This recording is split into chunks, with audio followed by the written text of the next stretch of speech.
राजेश जी नमस्कार। नमस्कार नमस्कार। 5-6 वर्ष भयो होइन तपाईसँग टेलिभिजनमा अन्तर्वार्ता गरेको? हो 4-5 वर्ष भयो। यो बिचमा चाहिँ तपाईले एउटा प्रश्नबाट मुक्ति पाउनु भयो। बिहा कहिले गर्ने? बिहा कहिले गर्ने? Congratulations for the great achievement. Thank you. कस्तो महसुस भइरहेछ? ठिक छ, वैवाहिक जीवन ठिक छ। म सम्झिन्छु कि पहिलोचोटि तपाईँले कुनै टेलिभिजन अन्तर्वार्तामा अब यो वर्षभित्रै बिहा गर्छु भन्नुभएको थियो। मलाई तपाईँको बिहाभन्दा पनि मेरो कार्यक्रममा तपाईँले झुट बोल्नुभयो कि भन्ने पिर थियो। त्यो भएन त्यसो। त्यो भएन। तपाईँलाई धन्यवाद दिन्छु त्यसको लागि। वेलकम। आज चाहिँ कहाँबाट कुरा सुरु गरौँ तपाईँसँग? Anywhere Vijayji, anywhere. तपाईँको जिन्दगीमा अहिलेसम्म आएका महत्त्वपूर्ण 3 घुम्तीहरू बताइदिनुहुन्छ कि? अथवा 3 या 4 घुम्ती? तपाईँले त होइन, तर तपाईँले 3 घुम्तीको कुरा गर्दाखेरि 3 भन्दाखेरि मलाई एकदम एप्रोप्रिएट लाग्यो क्या। किनकि लाइफ पनि तपाईँको हामी ड्रामामा भन्छौँ नि, ड्रामामा 3 एक्ट्सहरू हुन्छ अरे। सो लाइफ पनि त्यो 3 एक्ट्समै विभाजन हुन्छ, 3 घुम्तीमै। सो अहिले जुन घुम्तीमा छौँ, जुन एक्टमा छौँ, यो चाहिँ नि हाम्रो 3rd एक्ट सुरु हुँदैछ। मोरलेस अब तपाईँ या म चाहिँ नि 1st एक्ट र 2nd एक्टबाट गुज्रिसक्यौँ। सो हाम्रो लाइफको ड्रामाको चाहिँ नि हामी 3rd एक्टमा प्रवेश गरिरहेछौँ। त्यस कारण राम्रै गइरहेछ यदि त्यही अनुसार चाहिँ नि जीवनलाई लिने हो भने। किनकि जीवन भनेको त तपाईँको चाहिँ नि समयको वेग अनुसार नै आफूलाई ढाल्दै लाने हो, चल्दै जाने हो होइन। समयको वेग विपरीत चाहिँ नि तपाईँ जान सक्नुहुन्न। यदि समयको वेगलाई तपाईँले बुझ्नु भएको छ र समयको वेग सँगसँगै तपाईँ चल्न चाहिँ नि एकदम स्वतस्फूर्त रूपमा चाहिँ नि तपाईँ तयार हुनुहुन्छ भनी चाहिँ नि खासै केही फरक पर्दैन रहेछ। हरेक एक्ट, हरेक घुम्तीमा चाहिँ नि त्यत्तिकै आनन्द र महत्त्व आउँदो रहेछ यदि त्यसलाई बुझ्ने हो भने। तर तपाईँ एउटा घुम्तीमा पुग्नुहुन्छ र अर्को घुम्तीको चाहिँ नि नोस्टाल्जिया राख्नुहुन्छ भनी चाहिँ नि फेरि तपाईँ आफ्नो समय अनुकूल चाहिँ नि कता कता नजिरहेको जस्तो चाहिँ महसुस हुन्छ। त्यसले अलिकति कता कता फ्रस्ट्रेसन पनि ल्याउन सक्छ। 3 घुम्ती विश्वेश्वर प्रसाद कोइरालाको कालजयी उपन्यास हो। इन्द्रमायाको जीवनका 3 घुम्तीहरू। हाम्रो युवा दर्शकहरूको सुविधाको निम्ति तपाईँ 3 एक्ट्स अफ लाइफलाई बताइदिनुहुन्छ कि भनेर? 3 एक्ट्स अफ लाइफ के हुन्छ भने लाइफ त एउटा निश्चित अवधिमा चलिरहेको हुन्छ र त्यो निश्चित अवधिमा पनि भिन्दा भिन्दै फेज हुन्छ। तपाईँ एउटै फेजबाट गुज्रिनु सक्नुहुन्न र तपाईँले गर्ने हरेक कुराहरू, कार्यहरू चाहिँ नि त्यो समयले नै निर्धारित गर्छ क्या। तपाईँलाई कता कता लागेर होला कि चाहिँ नि तपाईँको अधीनमा छ, तपाईँले आफूलाई जिन्दगीलाई निर्देशित गरिरहनु भएको छ भन्ने कता कता लाग्नु पनि सक्छ। तर त्योभन्दा पनि महत्त्वपूर्ण के हो भने समयले तपाईँलाई निर्देशित गरिरहेको हुन्छ र त्यो महत्त्वपूर्ण पाटोलाई तपाईँले बुझ्नुभयो भने चाहिँ नि तपाईँलाई अझ सहज हुन्छ। समयको निर्देशनलाई तपाईँले बुझ्नुभयो, समयको वेगलाई चाहिँ तपाईँले बुझ्नुभयो र त्यो अनुसार आफूलाई ढाल्दै जानुभयो भने चाहिँ नि जीवन अझ सहज हुन्छ। तपाईँको 1st एक्टमा तपाईँको एक किसिमको चाहिँ नि जिम्मेवारी हुन्छ, एक किसिमको कार्यहरू हुन्छ। 2nd एक्ट भनेको तपाईँको प्रोडक्टिभ एज जुन चाहिँ त भनौँ न तपाईँको एजुकेसन सकिसकेपछि तपाईँ आफ्नो खुट्टामा उभिनुहुन्छ या आफ्नो प्रोफेसनलाई अपनाउनुहुन्छ र त्यो प्रोफेसनको अवधिमा चाहिँ नि एउटा प्रोडक्टिभ एज हुन्छ जहाँ चाहिँ तपाईँले योगदान दिनुहुन्छ, तपाईँले आफूले सक्दो कुराहरू गर्नुहुन्छ, तपाईँको आफ्नो प्यासन अनुरूप चाहिँ नि आफूलाई ढाल्दै लानुहुन्छ या आफ्नो कार्यप्रति तपाईँ असाध्यै चाहिँ नि प्रतिबद्ध भएर चाहिँ त्यसलाई अगाडि लानुहुन्छ र 3rd एक्टमा पुगिसकेपछि फेरि त्यसबाट पनि तपाईँ गुज्रिएर अर्को चरणमा पुग्नुहुन्छ र त्यो चरणलाई चाहिँ फेरि कसरी स्वीकार्ने भन्नेमा चाहिँ लानुपर्छ।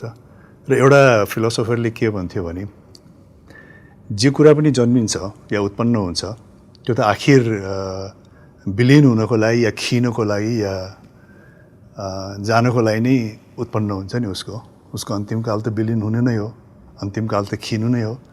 एउटा फुल उम्रिन्छ, उम्रिँदाखेरि लाग्छ कि वाह यो त एकदम फक्रेर राम्रो होला जस्तो लाग्छ, तर उसको अन्तिम घडी भनेको त मुर्झाएर जानु हो। त्यहाँ लाइफ पनि त्यही हो।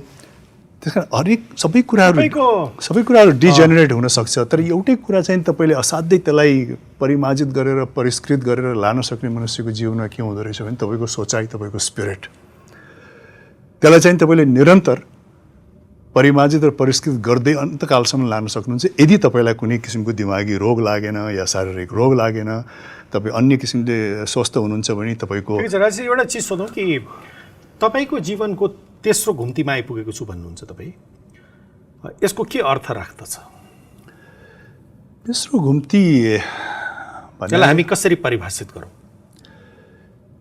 जीवनको लास्ट एक्ट हो सिनेमामा भन्छ नि, अब क्लाइमेक्स सुरु भयो। क्लाइमेक्समा चाहिँ नि धेरै कुराहरूको चाहिँ नि तपाईँले टुङ्गो लगाउनु पर्ने हुन्छ। त्यही अनुसार चाहिँ तपाईँले जीवनको चाहिँ निलाई पनि किसिमको चाहिँ नि लजिकल कन्क्लुजन दिनुपर्ने अवस्था आउँछ। र जीवन जिउनु भनेको नै तपाईँको चाहिँ नि यो जीवनबाट कसरी ग्रेसफुली एक्जिट हुने, त्यसले नै सबभन्दा महत्त्वपूर्ण मानेर आउँदो रहेछ थर्ड एक्टमा पुगेपछि।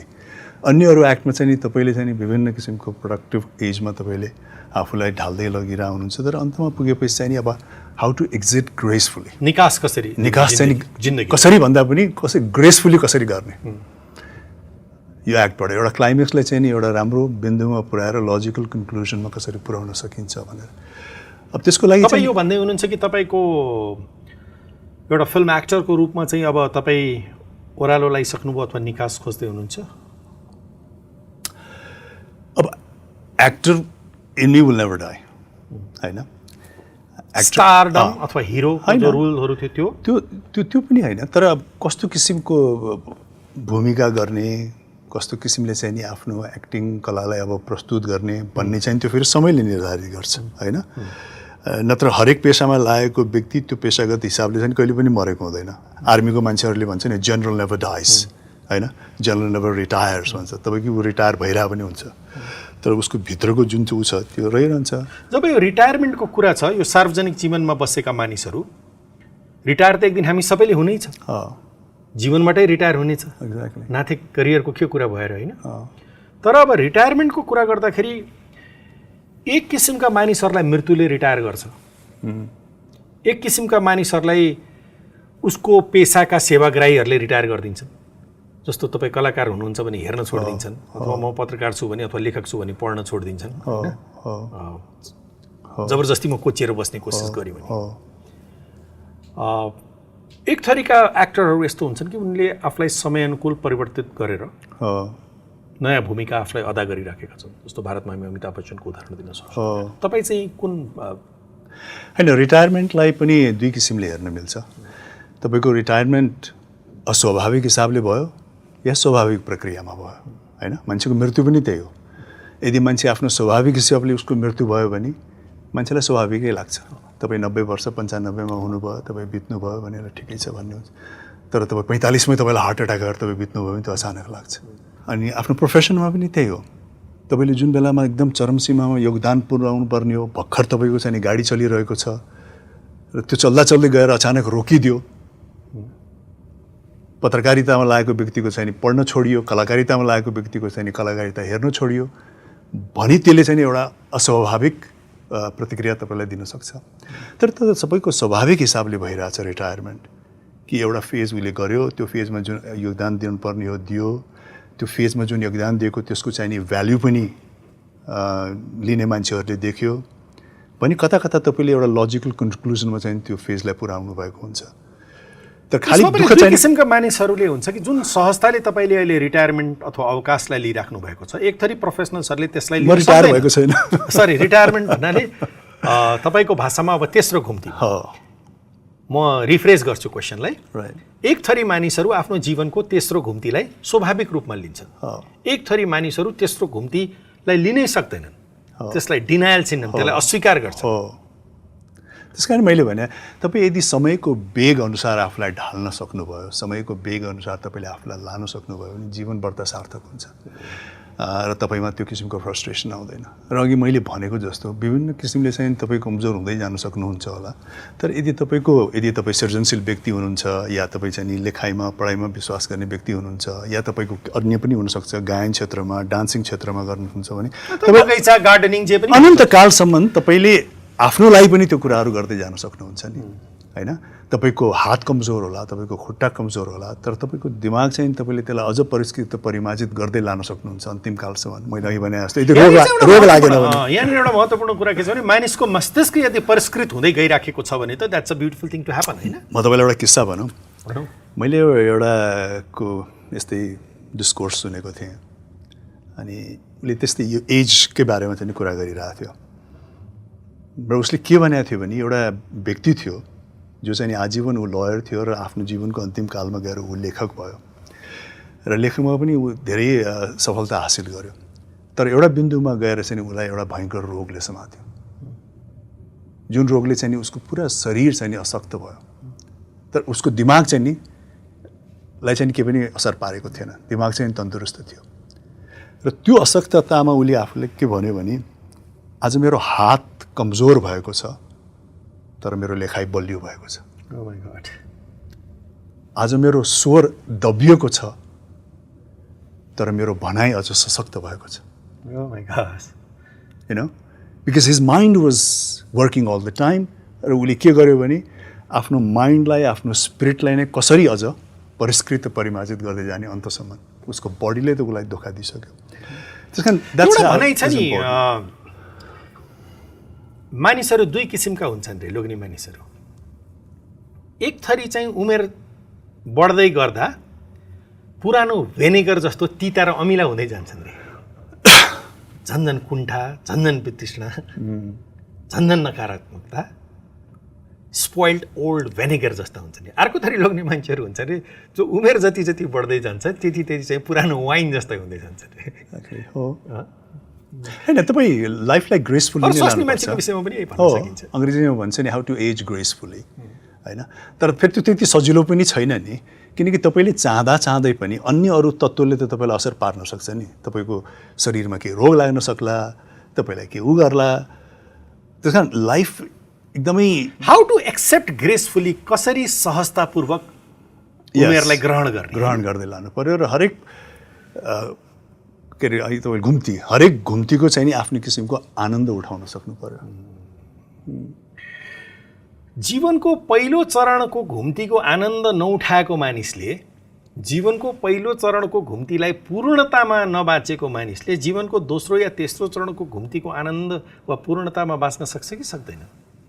भेरी गुड पोइन्ट, तपाईँले असाध्यै राम्रो पोइन्ट निकाल्नुभयो लाइफमा, किनकि लाइफमा आफ्नो उमेर अनुसार जिउन असाध्यै महत्त्वपूर्ण छ, जुन कुरा सबैले पाइरहेको हुँदैन विभिन्न कारणले गर्दाखेरि होइन। विभिन्न कारण, आर्थिक कारण हुनसक्छ, आफ्नो परिस्थितिको कारण हुनसक्छ। धेरै मान्छेहरू या विभिन्न मान्छेहरू चाहिँ नि आफ्नो उमेर अनुसारको जीवन अपनाउन सकिरह हुँदैन। बाल्यकाल जस्तो उमेर बिताउन सकिरह हुँदैन। जवानीमा जुन जवानी तपाईलाई उत्तरहरू अलि संक्षिप्तमा दिन सक्नुहुन्छ कि मलाई धेरै प्रश्नहरू सोध्नु जवानीमा गर्नु।